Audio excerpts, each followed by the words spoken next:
Brilliance Audio presents The Heart of the Garden by Victoria Connelly, performed by Jan Kramer. She liked to walk around the maze alone, once the housekeeper and the gardener had left for the day. That was when Morton Hall became hers again, and she would walk through the panelled corridors, her feet soft and silent on the patterned rugs, passing the rich tapestries depicting Arthurian legends and doomed lovers, and the enormous paintings in jewel-bright colours. It was her great-great-grandfather who had built Morton Hall in the 1860s with proceeds made from the Industrial Revolution. She'd never thought of it as a particularly attractive house.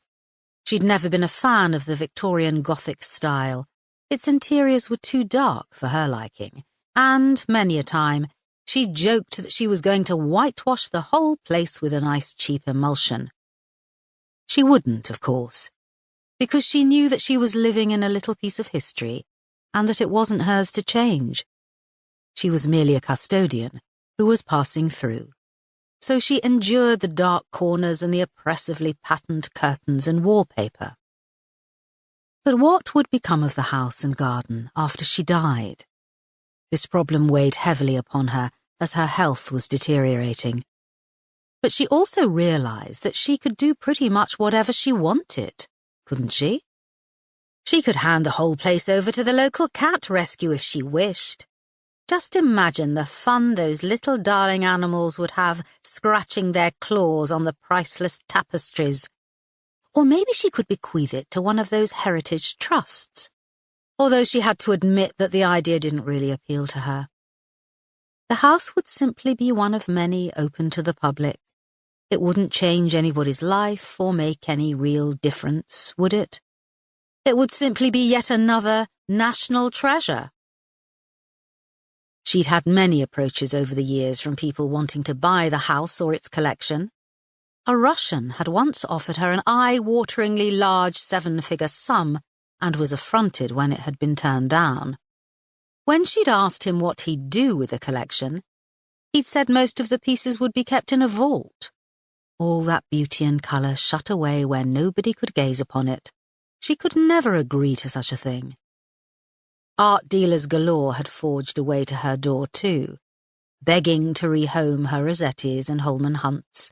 Each one of them had been sent away empty-handed. She wasn't selling. It was as simple as that. She'd had one idea about what to do with the place.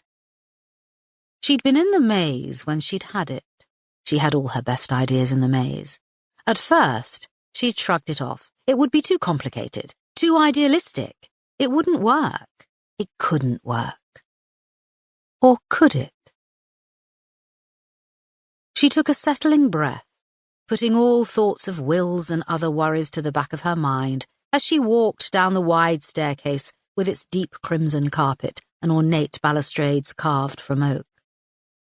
She crossed the hallway towards the enormous front door and let herself out into the garden. It was in the garden she could breathe properly, come alive again, be herself. She never tired of it. In all the long years she'd lived at Morton Hall, she had never been bored by the garden, or at least one small corner of it. Crossing the herringbone path, her slippered feet sunk into the cool grass, and she took a deep breath of evening air. It was late September, and she could smell wood smoke from the cottages in the village. The nights were drawing in. The year was winding down, and everything had that melancholic feel about it. One could no longer pretend it was summer. The warm days were over, and there was a chill to the air now. That meant long sleeves were necessary.